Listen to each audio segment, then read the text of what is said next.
blockchains are transformative in the respect that they're going to impact the business world, the financial world especially, and going forward, eventually they'll be adopted in a lot of different areas. It is just a new type of data storage technology that has unique properties that allow business to accomplish certain key elements in their business that streamline it to make it better and more effective.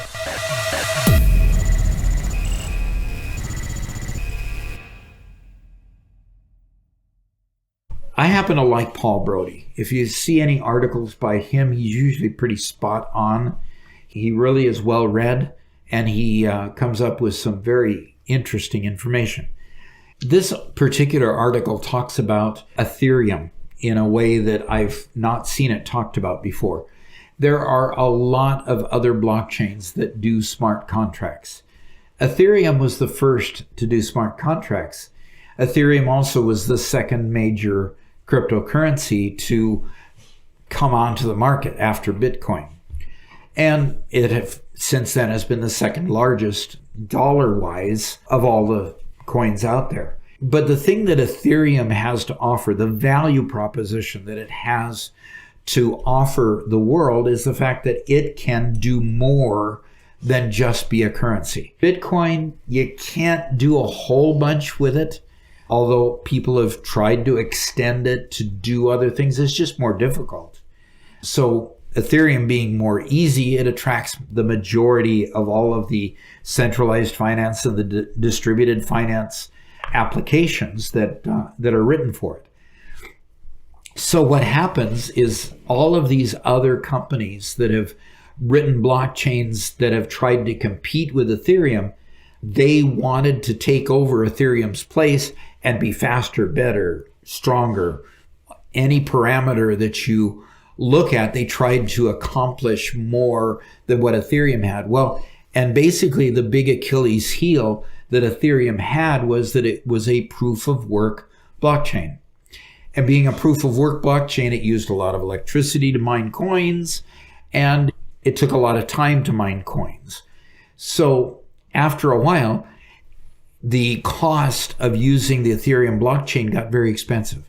They had what they called gas fees, which are basically types of smaller increments of an Ethereum coin, a gas fee to regulate the cost and pay the people who were mining the coins. Well, they had what they called the merge earlier this year, and the merge made it abundantly clear that Ethereum is now on track to be able to do everything these other blockchains were trying to do, be a better, faster blockchain. Since those other blockchains didn't take over Ethereum's position in the marketplace, they basically are going to just fall by the wayside. People are going to go to Ethereum because they've got a much more robust programming back end. They've got a lot more robust number of people developing on the platform and knowing how to use the platform. They just have a lot more going for it. The biggest advantage that this article talks about simply is that it has the first mover advantage. And if you're into business at all, the first mover advantage is the company that comes up with the technology first and gets to market it first and gets out way ahead of everybody. Well, Ethereum has proven that not only is it ahead of everybody, but it also could stay ahead of people by continuing to innovate. So here, this paragraph is really says it all. It says, history is littered with networks, products, and services that tried to enable interoperability and achieve the technical goal without changing the market share model. We're seeing similar pattern in the world of blockchain bridges and the Ethereum virtual machine. Compatibility make it possible to port both assets and applications of the Ethereum ecosystem. In other words, it allows them to exchange coins easier than having bridges. Bridges, unfortunately, have been pretty vulnerable to hacks, is the big problem. So going from a non-Ethereum blockchain to another non-Ethereum blockchain has been problematic when it comes to hacks. So, but it doesn't necessarily result in sustainable volume. That's the key.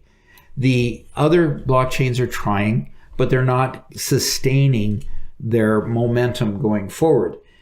In enterprise sales, we often see the challenger layer 1 blockchains come in, offer to cover the full cost of deployment if the client deploys on their solution first, but a fully paid deployment cost is not helpful if you launch on a blockchain with no clients. So that's basically what was happening, is these other blockchains that were coming up just weren't being able to compete. So going forward, what does that really mean? The Dallas Federal Reserve, this was one of the articles that was submitted by a student this last week. They're pointing out that blockchain technology aims to expand the role of digital transactions on the internet. Now, they're going to have an impact. And if you look at several of my other videos concerning SWIFT and concerning BRICS, both of those are payment networks that are international in scope. Well, international in scope means that these banks are trading money through old antiquated systems that are a lot of times text-based systems. They'll put in an account number and tell the banks that the money has to go from account A to account B, and the banks have to manually go make that money transfer. The problem is it takes time and it gets very expensive. So cryptocurrencies now are taking the place of these intermediaries such as SWIFT. And the Dallas Federal Reserve basically is seeing that that trend will continue. The point they make here is intermediaries are banks, insurance companies, and other economic agents that profit from interfacing between providers of services and final users to facilitate those transactions. However, they do so at a cost, and sometimes raising some fundamental concerns about honesty at that point. How many of you have ever sold a house and you go to a trust company or a title company to do the transaction for you? You leave a certain amount of money on the table for them to do their work, and they're in business in order to provide that service to you. But think how nice it would be if the title were on a blockchain and there happened to be a trustless situation there where you already know that the title is clean and you're transacting based on the coins, whether it's Tether or whether it's Ripple or whatever other coin is used for data for money transfers.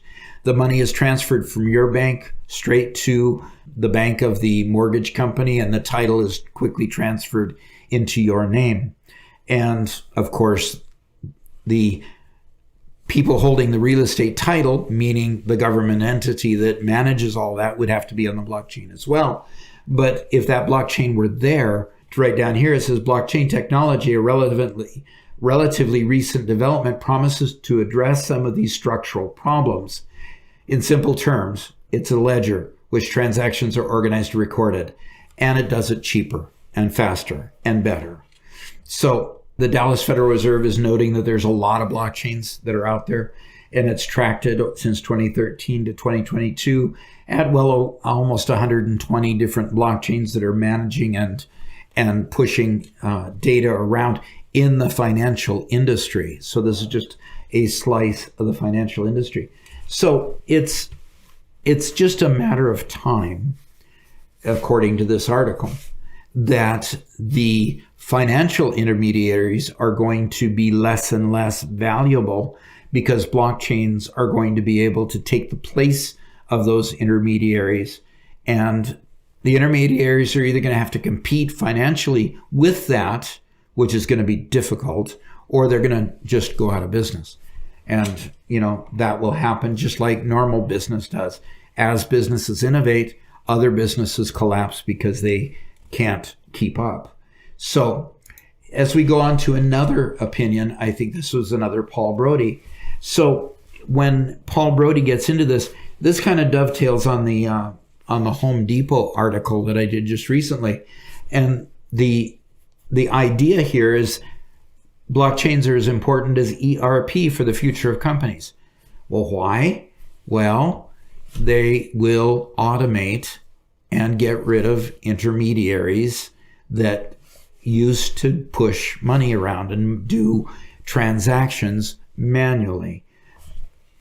Just taking over and becoming more and more efficient in time. So when he talks in this paragraph, he says, the decoupling that is happening now is one where we separate the value of Ethereum as a global computing and business infrastructure from the price of Ethereum. In other words, get rid of the idea that we're just selling Ethereum back and forth. We're going to use the Ethereum blockchain to actually do work for us. He says, one of the guiding principles that we have here at EY, which is his company, is the idea that what blockchains will do for business ecosystem, what ERP did inside the enterprise. So this year is the perfect time to revisit that idea. He believes, as we go through this article, that eventually blockchains will continue to bring innovation to enterprises and to businesses that will make a cohesive bond between a lot of different companies. So ERP generally tends to be within the enterprise. It was an enterprise look at all the resources within your enterprise, and then your supply chain and your customer resource management. All of those pieces in an ERP system were melded together in order to make it more efficient for the enterprise to make decisions and gather the right kind of data within the enterprise.